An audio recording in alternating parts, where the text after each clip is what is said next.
जी, आपने बहुत important points की तरफ लोगों को ध्यान आकर्षित किया है।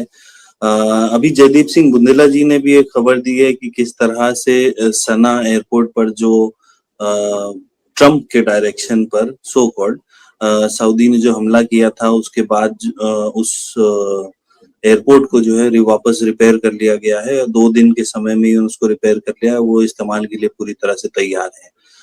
देखिए, हम अब ईरान से थोड़ा यमन की तरफ अगर आए तो यमन की तरफ भी अब चीजें बहुत ज्यादा गर्मा चुकी हैं। यमन शुरू से ही पूरे सीन में रहा है, लेकिन अगर हम यमन की तरफ देखें कि 2 फ्लाइट ऐसा मौका होना और एक फ्लाइट आना और फिर सऊदी का हमला होना यमन के ऊपर, ये सभी लोग जानते हैं कि किस तरह से यमन में सऊदी और यूएई की फोर्सेस भी लड़ रही हैं। मतलब उनके द्वारा जो समर्थित फोर्सेस हैं वो भी लड़ रही हैं, और एक तरफ हूती भी लड़ रहे हैं। आपको क्या लगता है कि क्या सऊदी के और यमन के बीच में टेंशन्स जो बढ़ी हैं वो क्या जंग की तरफ जा सकती हैं? एक पहला वो है। दूसरा, बाबल मंदाब को लेकर भी आज हूती की तरफ से बयान आया था कि हमने अगर इसको बंद कर दिया तो आपका क्रूड ऑयल 200 के पार चला जाएगा। तो इस खित्ते की तरफ हम अगर देखें तो आपको क्या लगता है कि ये जो अभी जंग चल रही है उसमें किस तरह से ये जुड़ती हुई नजर आ रही है? जी। देखिए, मैंने जो है तकरीबन आज से 2-3 रोज़ पहले आपके ही चैनल पे बहुत डिटेल में, तफ़सील में मैंने बताया था कि यमन का असल क्राइसिस क्या है। अगर कुछ नए नाज़रीन जुड़े हुए हैं हमसे, तो मैं एक बार उसको जो है रिपीट करना चाहूँगा, क्योंकि मालूमात जो है वो अगर दोहराई जाएँ तो उसमें मेरा ये मानना है कि उसमें कोई मज़ायक़ा नहीं होना चाहिए, और अगर कुछ नई चीज़ें आ जाएँ। देखिए, ये जो हम इसको मान रहे हैं कि भई वहाँ पे 2-2 फ़ोर्सेस हैं, भई ये फ़ोर्सेस क्यों हैं? सऊदी अरब का यमन के अंदर इंटरेस्ट क्यों है? या कुछ और ममालिक जो हैं रीजन के, ईरान का या फिर वो जो है यूएई वगैरह का, तुर्की वगैरह का, पाकिस्तान का, या फिर इनका बहुत सारे अमेरिका का, यूरोप का इंटरेस्ट क्या है यमन के अंदर? तो हमें थोड़ा-सा पहले जाना पड़ेगा, 25 साल पहले। वहाँ जो है तकरीबन 2007 या उससे पहले की बात है, जी, 2005 और 6 की। वहाँ एक राष्ट्रपति होते थे, उनका नाम था अली अब्दुल्ला सालेह। उनको जो है फंडिंग की थी सऊदी अरब ने। ऐसे बहुत सारे पपेट्स इन्होंने बिठाए थे बहुत सारे मुल्कों में, जैसे आप पाकिस्तान में देख लें, पपेट्स की गवर्नमेंट है, जिनकी बॉडी लैंग्वेज से ही लगता है, ट्रंप अचानक बोलता है प्लीज स्टैंड अप, और वहाँ का प्रधानमंत्री जो है शहबाज शरीफ इज्जत में आप खड़े हो जाते हैं फौरन, और वो भी यूएन के बहुत सारे मेंबर स्टेट थे और उस मीटिंग। तो इंतहाई बावकार लोग हैं, इतनी ज़्यादा हैसियत है इनकी कि बस क्या बात की जाए। तो और जो बिल्कुल सीना तान कर बैठने वाले होते हैं लोग, तो वो लोग अडियाला जेल में हैं। 85% जो है बिनाई जा चुकी है उनकी। इमरान खान नाम है उसका। तो ये जो है ऐसा भी होता है। तो इस तरह के बहुत सारे, तो अली अब्दुल्ला सालेह जो थे उस वक़्त यमन के राष्ट्रपति, तकरीबन कई टर्म वो रहे, 15 से 20 साल तक। अब आप देखिए कि उसको जो है तो सऊदी, उस वक़्त क्या हुआ कि अली अब्दुल्ला सालेह के अंदर एक महत्वाकांक्षा जागी। उन्होंने बोला कि भई यमन कब तक दूसरों के पैसे लेता रहेगा, कभी उनका एड लेगा, कभी उनसे एड लेगा, हमारी मईशत मज़बूत कैसे होगी? तो उन्होंने कुछ अपने इंजीनियर्स वगैरह जो भी लोग थे बहुत सारे, तो उनको बुलाया, मीटिंग वगैरह की कि भई क्या करना है? तो उन्होंने बोले कि हमें कुछ इस तरह की चीज़ें एक्सप्लोर हमने की हैं, लेकिन हमारे पास उस तरह के जो है इक्विपमेंट्स नहीं है, उस तरह के जो है आलात नहीं है, सामान नहीं है, टूल्स वगैरह, कि हम ये पता करें कि सदर्न जो है पार्ट जो है हमारे मुल्क का, वहाँ पे ऑयल है कि नहीं है। तो उसी वक़्त एक फ्रांस का जो है डेलीगेशन आया, फ्रांस के साथ बातचीत हुई। फ्रांस के साथ इन्होंने एक एग्रीमेंट साइन किया, एमओयू। एमओयू के अंदर बात ये आई कि सदर्न जो है यमन के अंदर, जिसके बॉर्डर जो है सऊदी अरब से मिलते हैं, तेल की खोज करेगी फ्रांस की कंपनी। अब देखिए लड़ाई शुरू यहां से होती है। अब फ्रांस की कंपनी के साथ ये साइन करना था कि सऊदी अरब के कान खड़े हो गए। शाह फहद की उधर डेथ हुई और अब्दुल्ला जो है वहां के बादशाह बन गए सऊदी अरब के। तो अब्दुल्ला ने जो है कान खड़े हुए, और अब्दुल्ला वही है शख्स जिनके बारे में पूरे भारत के अंदर और पूरी दुनिया में नैरेटिव चलाया गया कि भाई साहब ये तो पानी भी जमजम का ही पीते हैं, जमजम का, और ये तो रोजाना जो है इनकी तहज्जुद की भी नमाज कजा नहीं होती, छूटती नहीं है, इंतहाई दीनदार शख्स हैं, फला फला हैं। भाई वो उसकी जाती चीज है, वो दीनदार है नहीं है क्या है। हम अगर कलेक्टिव लाइफ में देखेंगे तो आपने बादशाह रहते हुए वो कौन से फैसले किए? तो बादशाह रहते हुए उन्होंने बड़े अजीमुश्शान फैसले किए।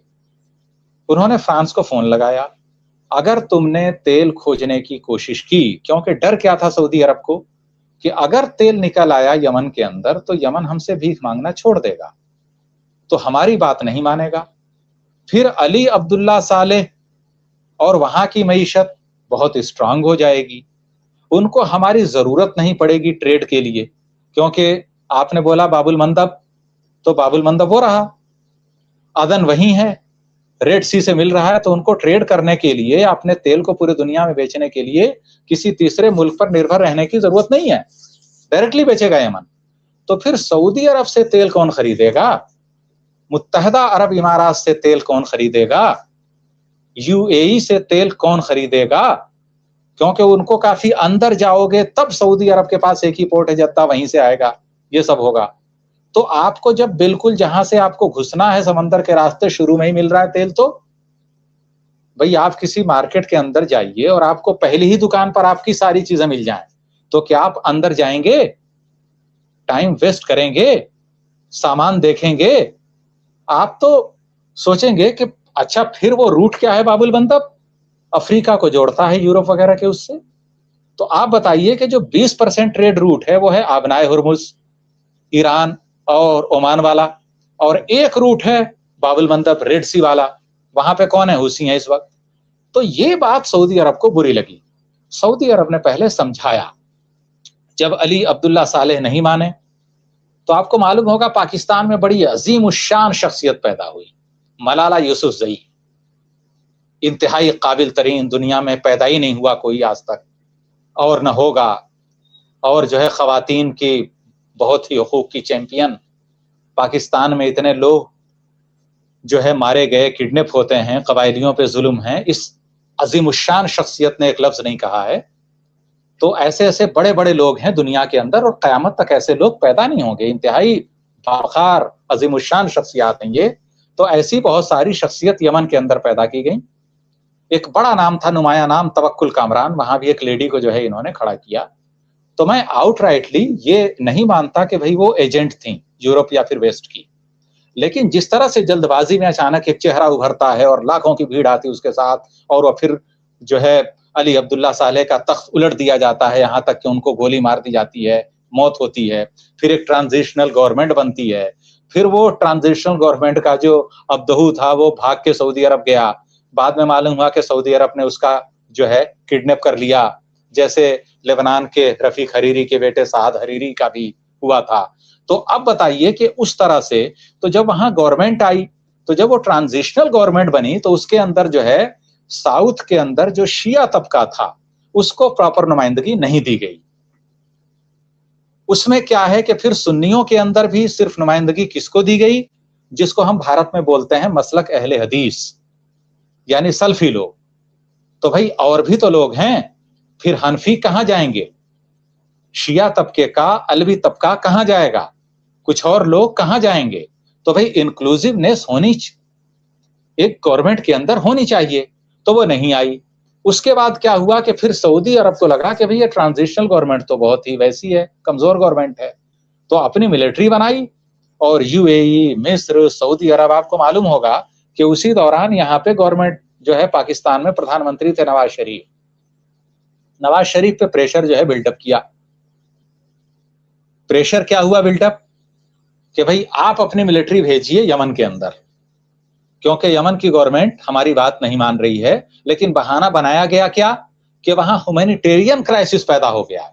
ये अक्सर यही आते हैं कहते हुए, इराक के अंदर यही आए कहते हुए कि वेपन्स ऑफ मास डिस्ट्रक्शन है। सीरिया के अंदर क्या कहते हुए आए? कि सेरीन गैस है बशारुल असद के पास, पूरी दुनिया के अमन के लिए खतरा है। बशारुल असद चले गए, सेरीन गैस चली गई, रशिया को दिया था बशारुल असद ने। उसके बाद जब सीरियन गैस का पूरा हैंडओवर कर दिया उन्होंने, तो सीरिया के अंदर क्या हुआ पूरी दुनिया जानती है। एक हफ्ते के अंदर गवर्नमेंट गिरा दी गई। तो ये जो है पूरे का पूरा यमन के अंदर एक पूरी साजिश हुई, ट्रांजिशनल गवर्नमेंट बनी, उसके बाद क्या हुआ कि फिर हुसियों की मदद ईरान ने की। ईरान को भी लगा कि भाई जब आप जो है वहां के वेल्थ पर कंट्रोल करेंगे तो इस रीजन का प्लेयर तो मैं भी हूं, तो मैं ही पीछे क्यों रहूं। तो सब लोग जो है बहती गंगा में कूद गए। तो जब बहती गंगा में सारे कूदे तो फिर होना ही था। 10 साल जंग चली, नवाज शरीफ ने यह कहकर पीछा छुड़ा लिया कि भाई हमारे यहाँ जमहूरियत है, पार्लियामेंट है, पार्लियामेंट के यहाँ हम लाएंगे, डिबेट होगी। पाकिस्तान की तथाकथित पार्लियामेंट ने, अजीमुशान दुनिया की सबसे बावकार पार्लियामेंट ने अगर मंजूरी दी तो फिर हम जो है फौज भेजेंगे। पार्लियामेंट ने मंजूरी नहीं दी। तो उसके बाद एक बयान देखिए यूएई के थे उस वक्त के नायब वजीर खारजा, मिनिस्टर ऑफ स्टेट अहमद करकाश, जिनको गरगश गरगश बोला जाता है। तो बहरहाल करकाश साहब जो है आजकल एडवाइजर हैं वहां के राष्ट्रपति के फॉरेन अफेयर्स पे। तो करकाश साहब ने क्या बोला, बड़े अच्छे अल्फाज हैं, बताइए। डिप्लोमेट, नायब वजीर खारजा बोले कि हमारे टुकड़ों पर पलने वाला पाकिस्तान, उसकी इतनी हिम्मत हो गई कि वो मिलिट्री नहीं भेजेगा। ये उनके अल्फाज थे, लिटरली, हमारे टुकड़ों पर पलने वाला मुल्क। तो आज देख लीजिए कि यूएई के साथ पाकिस्तान के ताल्लुकात जो उस वक्त से खराब होने शुरू हुए हैं तो आज तक सही नहीं हुए हैं, क्योंकि भाई हर मुल्क की अपनी कम से कम एक सेल्फ रिस्पेक्ट तो होती है। और पाकिस्तान की रिस्पेक्ट यह है कि उसकी सिर्फ जो है तौहीन सिर्फ अमेरिकी राष्ट्रपति कर सकता है, हर शख्स नहीं। तो सिर्फ वही बोल सकता है इनको स्टैंड अप। और ये अभी तक पाकिस्तानियों ने मेंटेन करके रखा हुआ है कि भाई सिर्फ अमेरिकी राष्ट्रपति हमें गुलाम समझ सकता है और कोई मुल्क नहीं। तो ये उनका अपना एक है, वो अपना एक डिग्निफाइड डिस्टेंस मेंटेन किए हुए हैं। तो वो जो है, तो ये पूरे यमन का ये खेल है ये। और आप बताइए कि सऊदी अरब लेड अलायंस ने जो 10-12 साल वहां पे फौजकशी की, तो उसके बाद क्या हुआ, यूएई को लगा कि भाई सऊदी अरब तो बिग ब्रदर है, तो अगर सऊदी अरब के ही हाथ में चला गया तो फिर मेरे हाथ में क्या आएगा। तो उसको भी बनना था अमेरिका का बिल्कुल ब्लू आइड बॉय, प्यारा बच्चा। तो कैसे बने, तो उसने एक अपना ग्रुप जो है खड़ा किया उदैदा में। अब उदैदा में खड़ा किया तो आपको मालूम है कि पिछले साल सऊदी अरब ने क्या किया, बमबारी करके यूएई की पूरी मिलिट्री वहां से हटा दी। फिर यूएई को लगाइए कि भाई हम तो यमन से गए, अब क्या होगा। तो उससे पहले ही यूएई ने रायता फैलाना शुरू कर दिया था। सूडान के अंदर पैरामिलिट्री फोर्स को यूएई ने खूब मदद की। पैरामिलिट्री फोर्स ने वहां 5 लाख लोग मारे जा चुके हैं सूडान में। और इतने ही बच्चे 10-12 साल की फौजकशी के अंदर यमन के अंदर मारे गए, जिस वक्त जो है खादिम हरमैन शरीफैन जो है इनकी लेड मिलिट्री अलायंस ने वहां पे जो है 10-12 साल तक जो है वहां पे अमन कायम किया था 5 लाख लोगों की लाश पे। अब अमन कितना कायम हुआ ये आपको मालूम है। तो यमन की जो है असल कहानी ये है, जो लोगों को पता ही नहीं जाता है। सिर्फ कितना मालूम है कि भाई सऊदी अरब है, ये है। भाई वो क्यों आया पिक्चर में, वो इसलिए आया था। तो कई बार बहुत सारी चीजें मशहूर होती हैं कि भाई इराक में तो बम मिला, नहीं मिला, तेल मिला, यस सर तेल मिला, okay thank you very much. तो ये सब जो है, तो यही सब चल रहा है। तो ये पूरे की पूरी एक वार है। और जो इस्लामी शरीयत आई थी, जो हुजूर आए थे, वो किस लिए आए थे, वो इसी पूंजीवादी व्यवस्था के खिलाफ थे। हमने इस्लाम को सिर्फ रिचुअल मान लिया है। अगर सिर्फ रिचुअल होता तो एक भी काफिर हुजूर को परेशान नहीं करता। हुजूर बोलते कि नहीं बस जो है नमाज पढ़ो, रोजा रखो, ज़कात दो, दैट्स इट। वो पूरा सिस्टम बदलने आए थे कि भाई इस्लाम का माशी सिस्टम ये है, इस्लाम आएगा तो ये होगा, पर्टिकुलर वेल्थ का डिवीजन होगा पूरे सोसाइटी के अंदर। हर बच्चा कैसे होगा पूरे स्टेट का वेल्थ माना जाएगा, पूरे का पूरा, मतलब हर चीज, सोशल सिस्टम, इकोनॉमिक सिस्टम किस तरह से होगा, गवर्नमेंट कैसे चलेगी, नॉर्म्स क्या होंगे, सब कुछ। तो अब मुसलमान अगर इस्लाम का मतलब सिर्फ नमाज रोजा ही जानता है तो ये उसकी गलती है। उसको चाहिए कि पढ़े हुजूर को। यूरोप के लोग, अमेरिका के लोग जानते हैं कि इस्लाम क्या है। तो इसलिए अगर ईरान ने उस तरह का इस्लाम पेश किया जैसा हुजूर चाहते थे तो वो ईरान के मुखालिफ हैं। तो ईरान के मुखालिफ इसलिए नहीं है कि भाई वो मुस्लिम देश है, वो है क्योंकि ईरान एक पैरेलल चीज पेश कर रहा है। ईरान के अंदर आप देखिए कि 47 साल से है सैंक्शंस, पाबंदियां। आपने कभी सुना कोई यूनिसेफ की रिपोर्ट ऐसी आई कि 3 करोड़ बच्चे भूखे सोते हो ईरान के अंदर? आज भी वहां रोटी का पैसा नहीं लिया जाता किसी होटल में। मैं तो नहीं गया ईरान में, लेकिन मेरे बहुत सारे दोस्त हैं, जर्नलिस्ट हैं, जो लोग गए हैं ईरान में और जिन्होंने ईरान के अंदर रहकर कई साल तक रिपोर्टिंग की है। तो मैंने उनसे पूछा है कि भाई इस तरह की खबरें मैंने सुनी है कि वहां रोटी का पैसा नहीं लिया जाता, क्या ऐसा है? तो बोले जी ऐसा है।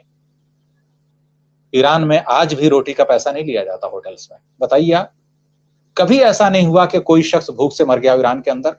कोई रिपोर्ट आई हो ऐसी? वरना पूरी दुनिया उड़ाती उसको।